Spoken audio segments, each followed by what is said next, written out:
Hi, and welcome to Creepy Crime Story, where the darkest truths aren't imagined, they're real. Woodland Park, Colorado. Thanksgiving Day, early afternoon. Kelsey Barrett, 29, a flight instructor and new mother, buys a poinsettia at the Safeway and heads home with her baby. There's no 911 call from her condo. Within days, her life in Colorado stops moving, while a single phone registered to her account lights up hundreds of miles away. This is a crime built from minutes, not guesses.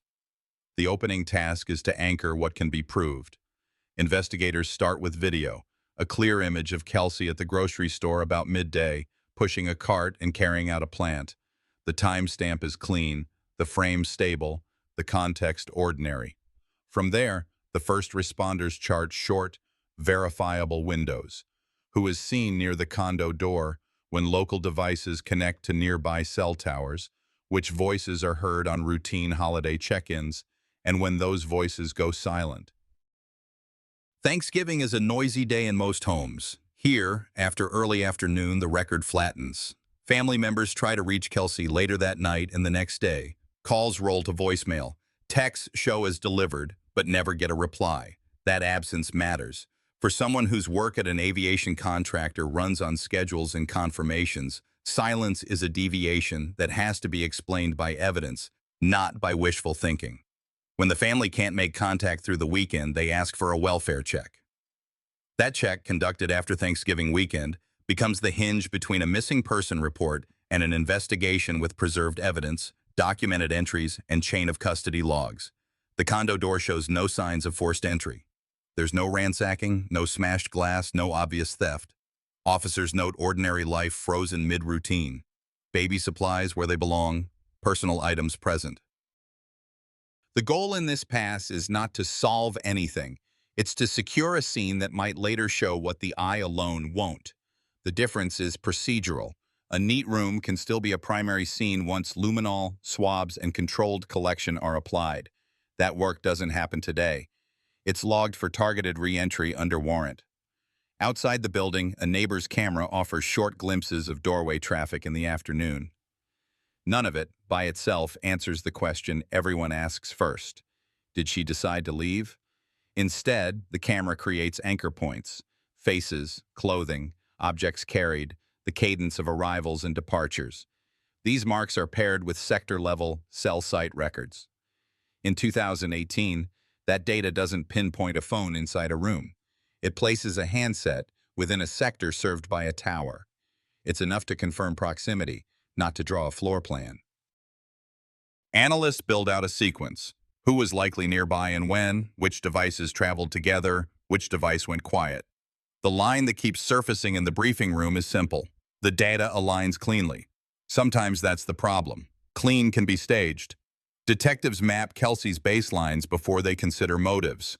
Payroll, time-off requests, childcare arrangements, routine texts with family about holiday plans. Nothing on those channels suggests a sudden multi-state trip.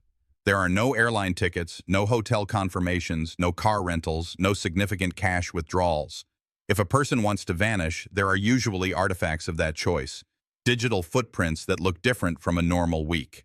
Here, the absence of those footprints is its own finding. Back in Woodland Park, first response stays disciplined. The condo is secured. Photographs capture the state of rooms before anyone moves an object. A brief canvas identifies who was home, who had visitors, and who left town early for the holiday.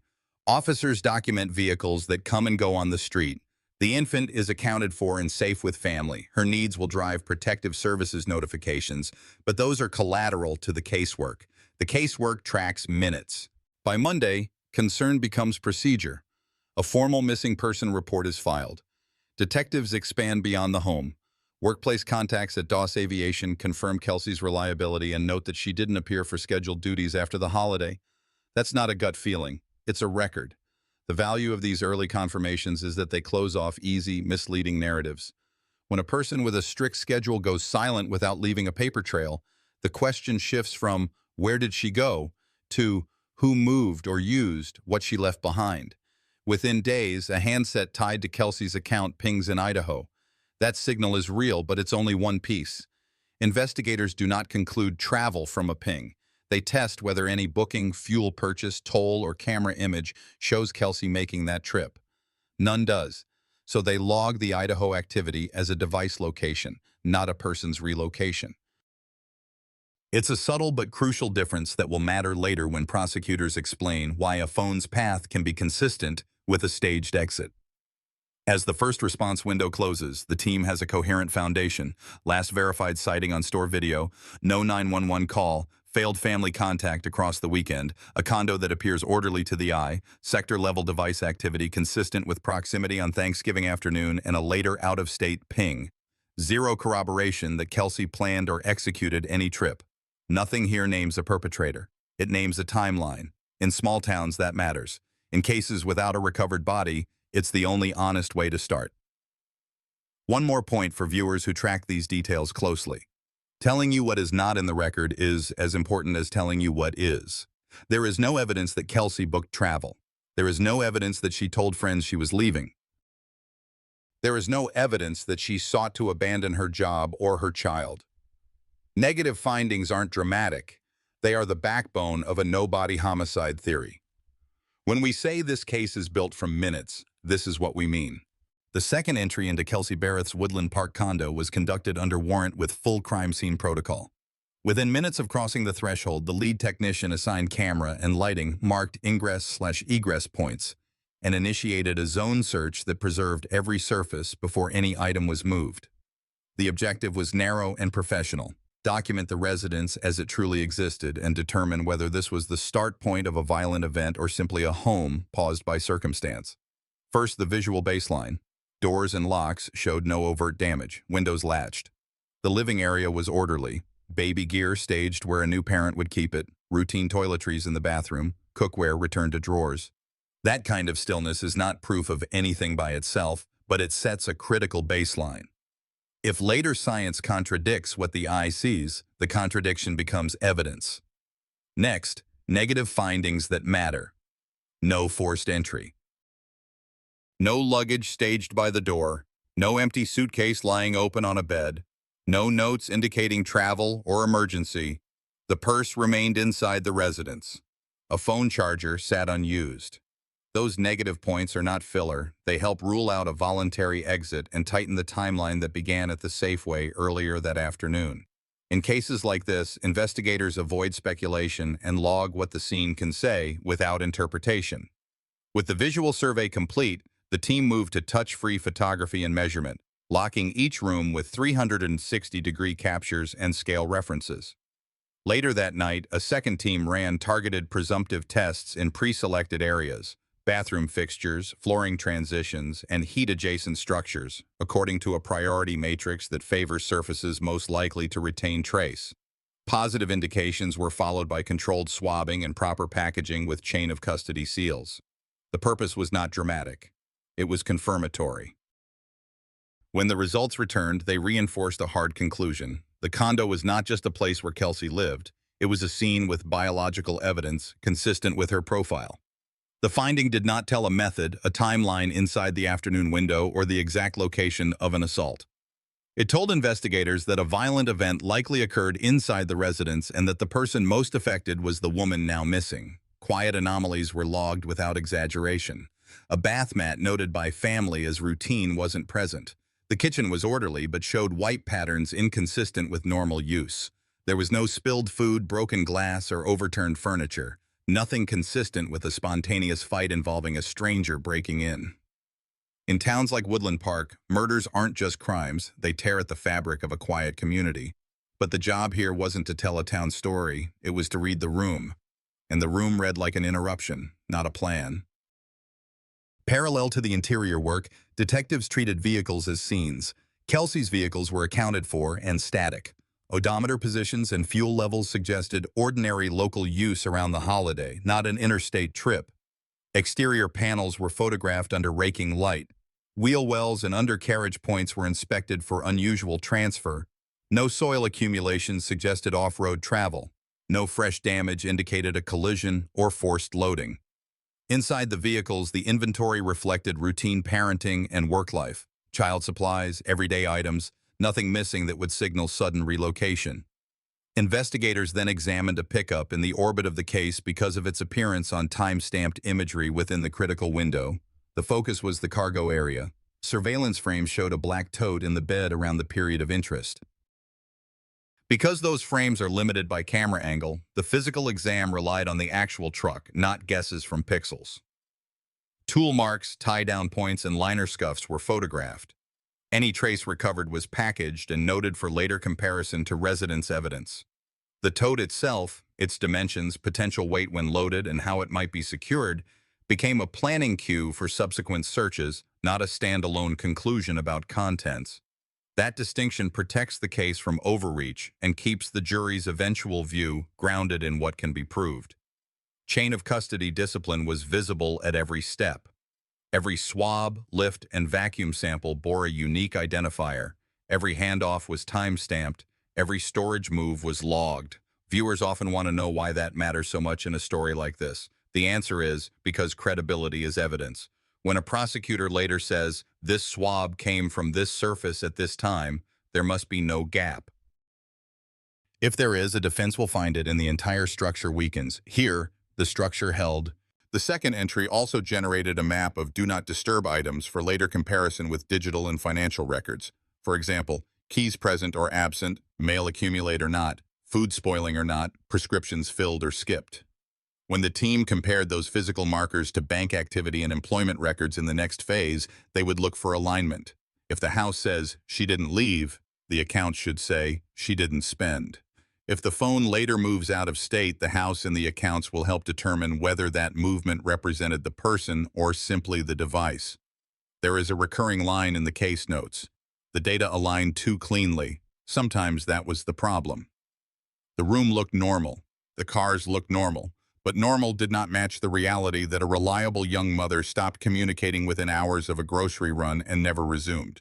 For an evidence-driven team, that tension is not a contradiction, it's a signal. It pushes the work to places the eye can't go.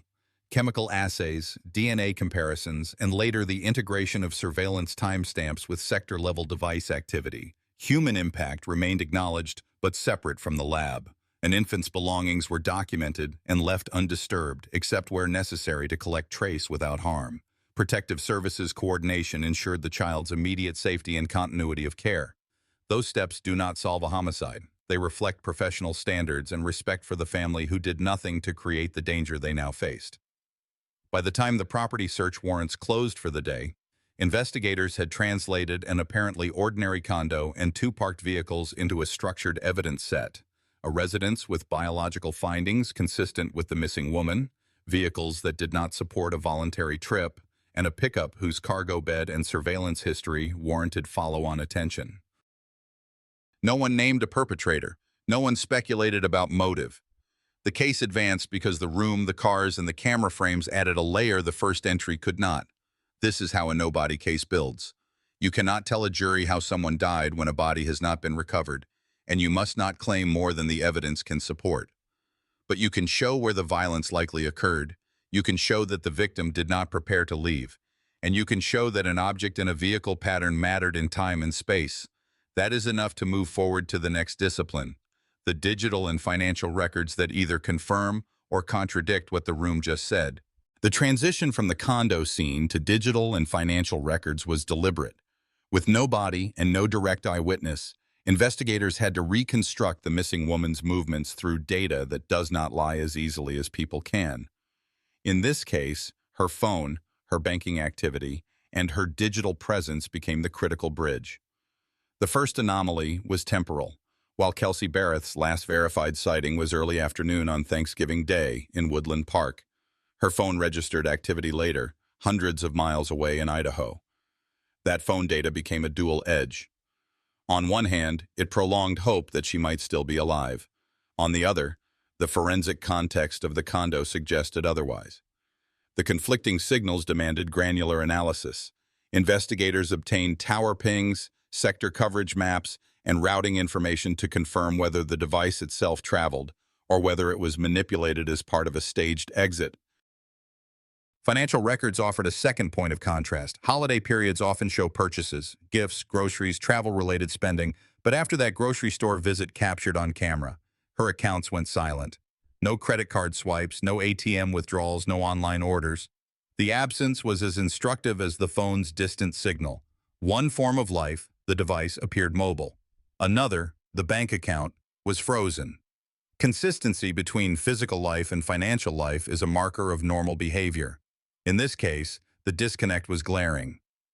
Her employer confirmed that she had not contacted them to explain an absence from work. Paychecks continued to post, but no hours were logged, no communications sent. Family members received no further messages. Forensic examiners preserved her phone records with proper subpoena, pulling outgoing texts that appeared after her disappearance.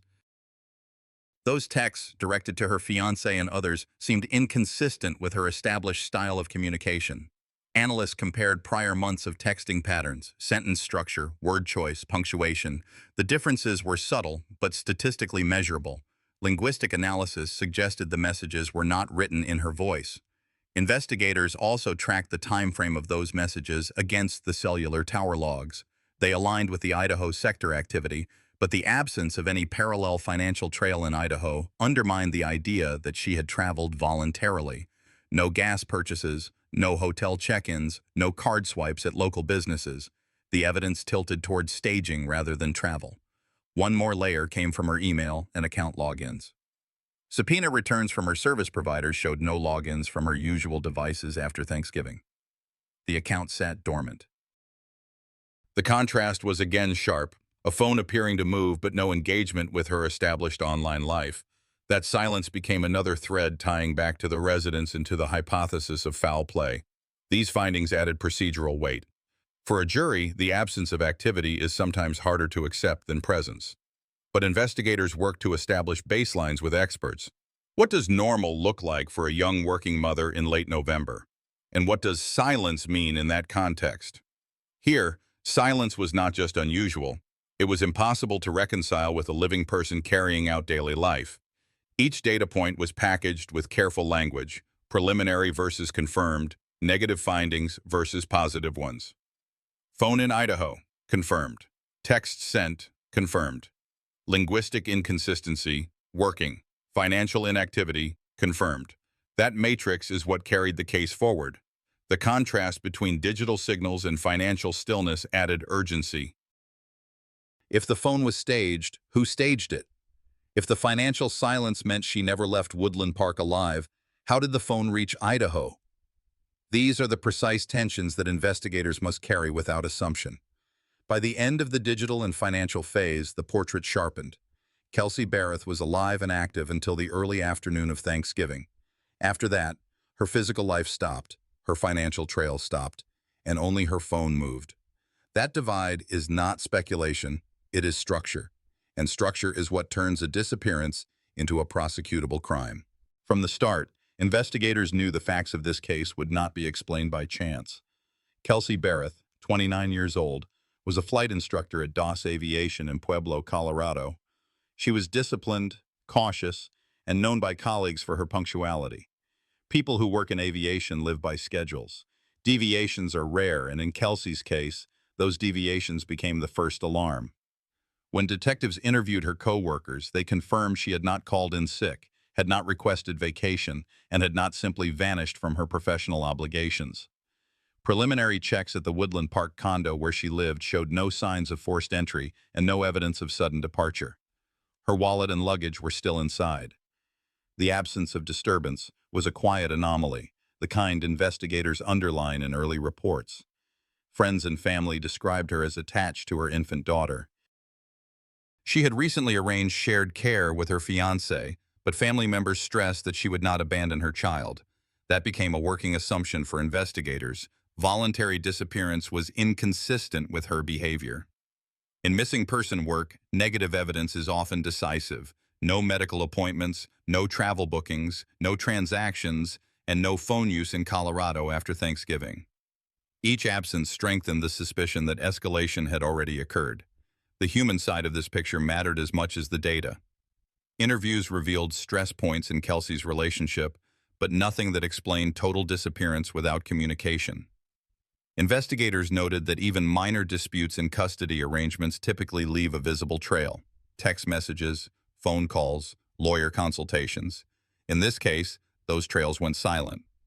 Later that week, her phone registered activity in Idaho, but investigators treated it cautiously. The context mattered. While the signal was real, it contradicted the absence of other routine patterns in Colorado. As the hours turned into days, the Teller County Sheriff's Office moved the file from a missing person to a potential criminal matter. The escalation was not based on a single piece of evidence, but on convergence. The structured life of the victim, the sudden silence of her devices, and the lack of voluntary departure indicators. These combined to mark the line where disappearance became crime. In towns like Woodland Park, the escalation of a case from missing to criminal is a turning point not just for investigators, but for the community itself. A quiet mountain town depends on predictability, and when that breaks, fear spreads. The investigators, in their own notes, recorded this shift as a procedural milestone, the moment when they no longer searched for a lost person, but for the author of a crime. When Kelsey Barrett's case transitioned from a missing person to a criminal inquiry, the focus of investigators shifted. It was no longer about finding her. It was about proving what happened, in a courtroom setting, with evidence that could withstand scrutiny. This is where the charging theory took shape, a framework prosecutors and investigators use to determine if the sum of facts can meet the burden of proof. Detectives began assembling every strand collected across weeks of work. Phone records showed patterns of communication that abruptly stopped after Thanksgiving. Surveillance cameras confirmed her presence at a Woodland Park grocery store on November 22nd, alongside her infant daughter, but no verified sighting afterward. That grocery footage became the last confirmed record of her alive. Preliminary witness interviews suggested her fiancé had been the last known person with direct access, but investigators had to avoid premature conclusions. They instead focused on establishing sequence: who had motive, who had opportunity, and who had control over her movements. Financial checks provided an additional layer. Kelsey's accounts showed no withdrawals, no travel purchases, and no payments for essentials, anomalies for someone responsible for a child. These banking silences served as negative evidence. They argued against voluntary disappearance. Investigators also examined the Idaho phone ping. Their working assessment was that someone else may have manipulated her device to create the impression she had left Colorado. In court, such manipulation would demonstrate intent to mislead, a behavior pattern prosecutors classify as consciousness of guilt. Testimony collection was equally critical.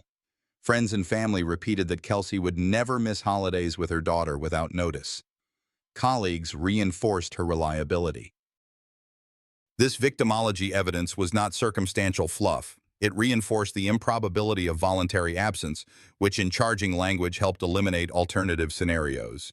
In criminal procedure, removing reasonable alternative explanations is as decisive as presenting direct proof. The theory of the case had to survive without a recovered body. That made the role of corroborating witnesses even more important. A key break came when a woman from Idaho, connected to the fiancé, disclosed details that aligned with investigators' suspicions. Her testimony suggested complicity in post-incident conduct and explained how Kelsey's phone had reached Idaho. This statement, later validated with digital forensics, gave prosecutors a bridge. It connected disappearance in Colorado with suspicious device movement across state lines. By December 2018, Teller County authorities, alongside the Colorado Bureau of Investigation and the FBI, believed they had enough for arrest. The charging theory was clear: opportunity anchored in the last confirmed contact, corroborating witness testimony pointing toward orchestration, and digital anomalies that could not be explained by accident. Even without physical remains, prosecutors assessed they could meet the standard of proof beyond a reasonable doubt. For investigators, this stage of the process was about precision. The community wanted answers, but a premature or weak filing could compromise the entire case. They built the charging documents not as a narrative for the press, but as a layered account of timeline, digital traces, and human testimony that would carry weight in a courtroom. In November 2019, Patrick Frazee entered a Teller County courtroom charged with first-degree murder and solicitation to commit murder. By that stage, the community already knew the broad contours of the case: a young mother missing since Thanksgiving, a fiancé under scrutiny, and a body never recovered. What jurors faced was a test of whether circumstantial evidence, paired with corroborated testimony, could meet the threshold of guilt beyond a reasonable doubt. From the first day, prosecutors set the foundation. They emphasized the absence of Kelsey Barrett's voice after November 22, 2018. No banking activity, no digital trace beyond manipulated text messages, and no physical sightings. To make that absence tangible, they laid out the last confirmed images of her alive, entering a Woodland Park grocery store with her infant daughter. That became the final anchor point in the state's timeline. The defense countered with the predictable line, "No body, no crime." They argued investigators had built a narrative on gaps rather than proof, but the prosecution was prepared. They brought forward physical evidence, including Kelsey's personal effects still inside her home, items she would not have abandoned voluntarily. They layered this with digital records showing that her phone moved to Idaho after her disappearance, tied to Frazie's associate, and financial records that froze in place. Negative evidence reinforced the point: no voluntary travel, no confirmed communications, no evidence she was alive. The most critical testimony came from Crystal Lee, a nurse from Idaho with whom Frazee had a secret relationship. She admitted to cleaning up the crime scene after Frazee directed her, and more importantly testified that Frazee had plotted Kelsey's death for weeks, soliciting her help on multiple occasions. The defense attacked her credibility, pointing out her plea deal for evidence tampering. But prosecutors shored up her testimony with corroborating digital traces, cell site data, and the absence of alternative explanations. Jurors were left to weigh a cooperating witness against a timeline that otherwise made little sense. Forensic experts took the stand to explain what could not be recovered: no blood trail outside the home, no forced entry, no personal belongings traced after Thanksgiving. Instead of overplaying what wasn't there, the state leaned on the consistency of what was: a pattern of silence, a fiancé with motive, and corroborating insider testimony. In American law, a no-body homicide is challenging, but not impossible. This case became a textbook example. The jury deliberated for less than a day. They returned with a guilty verdict on all major counts, including first-degree murder. The sentencing was mandatory: life in prison without the possibility of parole. Frazee showed little reaction as the judgment was read, but for Kelsey's family, the absence of a body meant closure was still incomplete. Appeals followed. Defense attorneys argued that the conviction relied too heavily on the word of an accomplice. The case advanced through state appellate review, and by February 2025, the Colorado Supreme Court issued its decision. The conviction stood. The justices ruled that the corroborated circumstantial and testimonial evidence met the legal standard. For Colorado, the ruling reaffirmed that a no-body homicide could be prosecuted successfully when the investigative chain held. The trial phase closed the procedural loop but left a human void. Kelsey Barrett's remains have never been found. Her family continues to live without the certainty of recovery, even as the law has rendered judgment.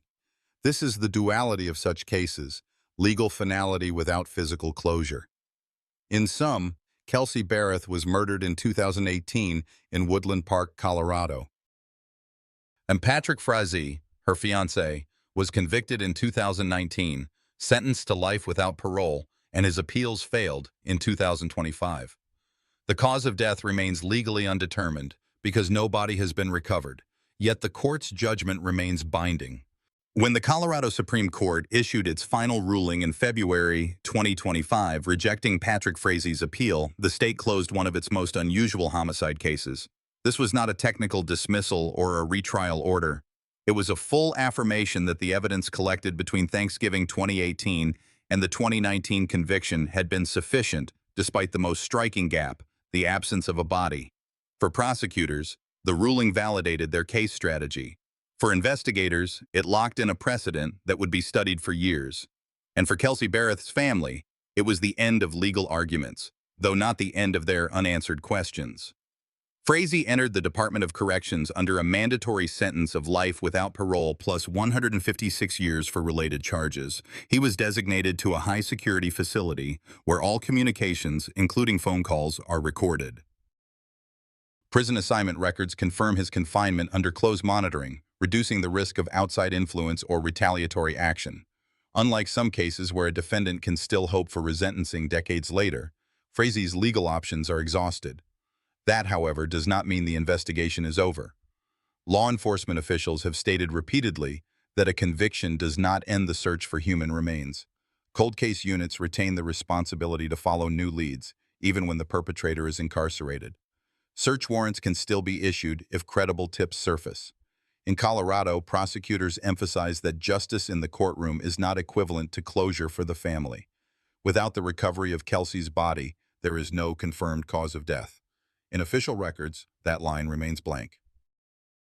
Medical examiners classify it as undetermined, and that absence carries weight. It prevents the family from holding a funeral grounded in evidence, and it leaves investigators with an unresolved professional obligation. The case has already been folded into law enforcement training. In lectures and forensic conferences, the Betrayal case is presented as a textbook no-body homicide. It demonstrates the evidentiary hierarchy: digital records establishing last activity, corroborated testimony from an accomplice, absence of voluntary behavior, and the strategic use of negative evidence. No travel, no financial transactions, no communications after a precise date and time. Detectives across the country now study how prosecutors in Teller County built an airtight case from circumstantial pieces, transforming what at first appeared as a missing person report into a confirmed homicide conviction. But the impact extends beyond the courtroom. For Kelsey's young daughter, who was placed with maternal relatives, the ruling sets her life trajectory. She grows up with the legal certainty that her father killed her mother, but without the chance to know where her mother rests. For many families, this dual reality, conviction without recovery, becomes the hardest part of surviving a crime. Prosecutors acknowledged this at sentencing, noting that while justice was served, peace for the family was still elusive. At a wider level, the case sparked community reflection in Woodland Park, Colorado. Residents who once saw the disappearance as a holiday weekend mystery now live with the knowledge that domestic homicide occurred in their midst, undetected for days. Police departments in neighboring jurisdictions updated their missing person protocols, moving more quickly to treat intimate partner disappearances as potential foul play rather than voluntary absences. That policy shift is a direct legacy of this investigation. By the time the Supreme Court upheld the conviction in 2025, the Patrick Fiancée-Kelsey Betrayal case had become a reference point in discussions of no-body crime law. Legal analysts emphasize that while circumstantial evidence can be strong enough for conviction, the lack of physical recovery will always leave unresolved questions. Families and investigators remain linked in ongoing searches, even when the perpetrator has been removed from society permanently. By the winter of 2019, the prosecution's case against Patrick Fiancée was complete. Even without a recovered body, the evidence chain, cell site data, corroborating testimony from accomplice witness Crystal Kenny, and circumstantial but compelling forensic results proved sufficient for a Colorado jury to convict him of first-degree murder in the death of Kelsey Betrayal, his fiancée, and the mother of their young child. Fiancée was sentenced to life in prison without the possibility of parole, plus an additional term for solicitation of murder. Years later, in February 2025, the Colorado Supreme Court issued its final ruling. Fiancée's appeal, which had argued improper jury instructions and evidentiary errors, was denied in its entirety. The conviction and sentence were left standing, bringing the legal process to a definitive close. The ruling carried weight not just for the families involved, but also for the state's legal community.